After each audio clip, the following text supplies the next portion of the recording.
വനിതാ സംവരണ ബില്ലിന്മേലുള്ള ചർച്ച ലോക്സഭയിൽ പുരോഗമിക്കുകയാണ്. ലോക്സഭയിലും സംസ്ഥാന നിയമസഭകളിലും വനിതകൾക്ക് 1/3 സംവരണം അനുവദിക്കുന്ന ബിൽ 128 ഭേദഗതിയായി നിയമമന്ത്രി അർജുൻ റാം മേഘ്വാൾ ലോക്സഭയിൽ അവതരിപ്പിച്ചു.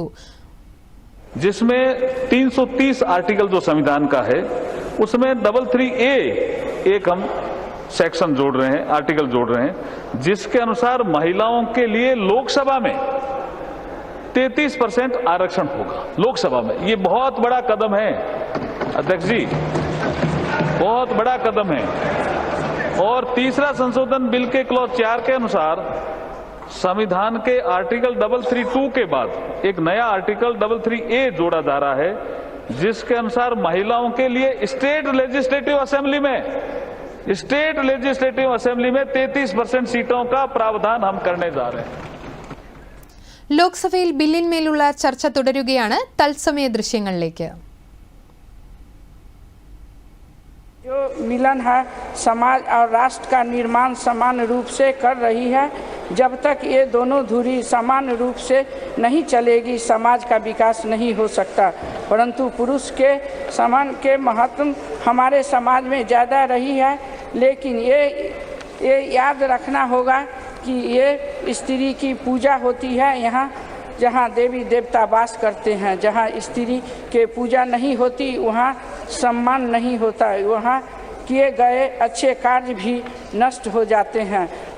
महोदय, ये हमारी भारतीय संस्कृति रही है और सरकार के इस बिल के माध्यम से साबित कर दिया है कि संविधान में सम्मान लिंग भेद से वंचित नहीं किया जा सकता है. जहाँ महिलाओं देवी देवता के रूप में लोग पूजते हैं, काली दुर्गा के रूप में पूजते हैं, वही महिलाओं का सम्मान होता है. आज हमारे जो मोदी जी है, यशस्वी प्रधानमंत्री जी देश के महिला के लिए जो काम किए हैं, सोचे हैं. 27 साल से बिल पड़ा हुआ अंदर में लटका हुआ बिल जो पटल पर रखाया है आज पास होने वाला है. मैं इस बिल को अपने पार्टी के तरफ से समर्थन करती हूं और एनडीए के तरफ से भी समर्थन करती हूं. बहुत बहुत धन्यवाद. Next speaker Shrimati Supriya Sule ji. Giving me the opportunity to speak. Thank you, sir, for speaking. You're giving me this opportunity to speak on the Constitution 128th Amendment Bill 2023. Sir, I stand on behalf of the Nationalist Congress Party in full support of this bill. But there are a few points that I would like to raise as seek clarification from the government. First of all, today when we read the newspaper, sir, this morning, there were two major points which were covered in every newspaper today. I don't want to go away from the spirit of the bill, but I would like to put a few things which are really critical in the nation today. Every newspaper today has complimented all the governments who have brought this bill at various times. But there is another small piece of information on every front page of the newspaper today, which is about the incidents that happened in Canada.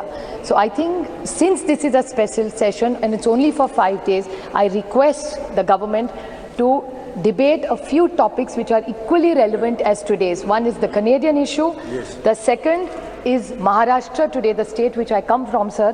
Wahan Maratha आरक्षण, धनगर आरक्षण, लिंगायत आरक्षण और मुस्लिम आरक्षण, ये चारों आरक्षण जैसे महिला आरक्षण का मामला बहुत ही अच्छा है. मैं तहे दिल से उसका स्वागत करती हूँ. उसी तरह come to the bill, please. Yeah, I'm just making up. This is just an introduction about आरक्षण. I'm not asking for this आरक्षण. I'm only saying कि मराठा, धनगर, लिंगायत और मुस्लिम आरक्षण का भी हमारे यहाँ बहुत बड़ा चल रहा है आज. तो उसके लिए भी अगर the government is open, we are very happy to debate it. The other problem is even about onions, inflation, drought, बहुत सारे important issues है. तो अगले 2 दिन में अगर ये ले ले तो हम सब सरकार का साथ देंगे. Sir, the honorable ബില്ലിനെ പിന്തുണച്ചുകൊണ്ട് NCP അംഗം സുപ്രിയ സുലെ സംസാരിച്ചതിന്റെ തത്സമയ ദൃശ്യങ്ങളാണ് കണ്ടുകൊണ്ടിരുന്നത്. ബിൽ രാജ്യത്തെ സ്ത്രീകളുടെ അന്തസ്സും തുല്യതയും ഉറപ്പാക്കും. മുൻ സർക്കാരുകൾ സാമൂഹിക സാമ്പത്തിക ക്ഷേമത്തിനായി പദ്ധതികൾ ആവിഷ്കരിച്ചെങ്കിലും ഈ രംഗത്ത് ത്വരിതഗതിയിൽ പുരോഗതി ഉണ്ടായത് നരേന്ദ്രമോദി സർക്കാർ അധികാരത്തിലെത്തിയതിനു ശേഷമാണെന്ന് കേന്ദ്ര നിയമമന്ത്രി പറഞ്ഞു. ചർച്ചയിൽ പങ്കെടുത്ത് സംസാരിച്ച കോൺഗ്രസ് MP സോണിയാഗാന്ധി ബില്ലിനെ കോൺഗ്രസ് പിന്തുണയ്ക്കുന്നുവെന്ന് വ്യക്തമാക്കി. अध्यक्ष महोदय, आपने मुझे बोलने का इजाज़त दिया, मैं आपकी आभारी हूँ. भारतीय राष्ट्रीय कांग्रेस की तरफ मैं नारी शक्ति बंधन अधिनियम 2023 के समर्थन में खड़ी हुई।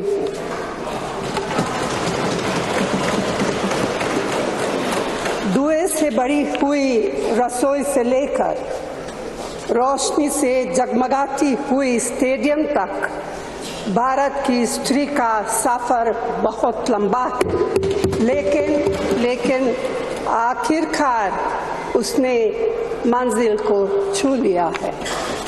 उसने जन्म दिया, उसने परिवार चलाया, उसने पुरुषों के बीच तेज दौड़ लगाई और असीम धीरज के साथ अक्सर खुद को हारते हुए लेकिन ഇന്ത്യൻ സ്ത്രീകൾ ജീവിതത്തിന്റെ വിവിധ ഘട്ടങ്ങളിലൂടെ ത്യാഗങ്ങൾ സഹിച്ച് യാത്ര ചെയ്തിട്ടുണ്ട്. ജാതി സെൻസസ് നടത്തണമെന്നും പിന്നാക്ക വിഭാഗങ്ങളിലെ സ്ത്രീകൾക്കായി ബില്ലിൽ പ്രത്യേക വ്യവസ്ഥകൾ ഏർപ്പെടുത്തണമെന്നും സോണിയാഗാന്ധി ആവശ്യപ്പെട്ടു. बेईमानी की शिकायत नहीं की।